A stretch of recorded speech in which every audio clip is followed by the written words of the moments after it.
En 2019, Pierre Palmade publiait un livre, intitulé « Dites à mon père que je suis célèbre », et dans lequel il se confiait longuement sur sa vie personnelle, notamment ses addictions. Depuis l'accident causé par l'humoriste, certains extraits de son ouvrage refont surface, dont un qui résonne de manière particulièrement tragique. La décision de Pierre Palmade de prendre le volant le vendredi 10 février, alors qu'il était sous l'emprise de stupéfiants après plusieurs heures de fête à son domicile, a bouleversé plusieurs vies, dont la sienne.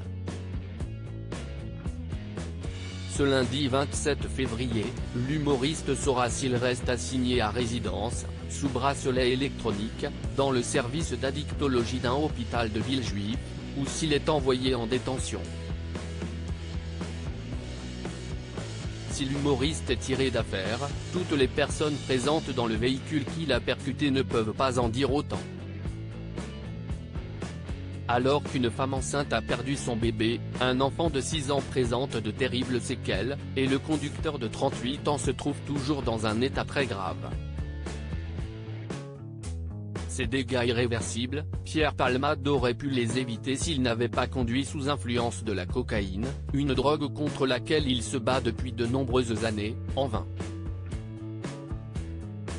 Dans son combat contre les addictions, Pierre Palmade a toujours été soutenu par ses amis proches, Muriel Robin et Michel Larocque, qui semblent pour l'heure prendre leur distance avec celui qui a cette fois atteint un point de non-retour.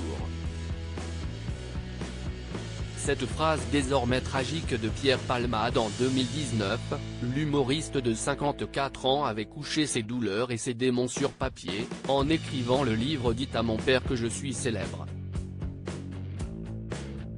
Un ouvrage dans lequel Pierre Palmade se livrait en toute transparence, lui qui avait même révélé la réaction de sa mère après l'avoir lu.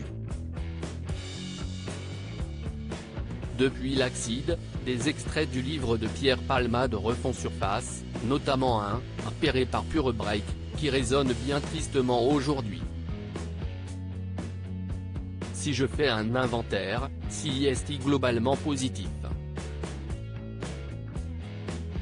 Je m'en sors sans accident, sans maladie, sans dette, sans vrais ennemis, sans cadavre, peut-on lire. Une phrase que le comédien ne pourrait désormais plus prononcer.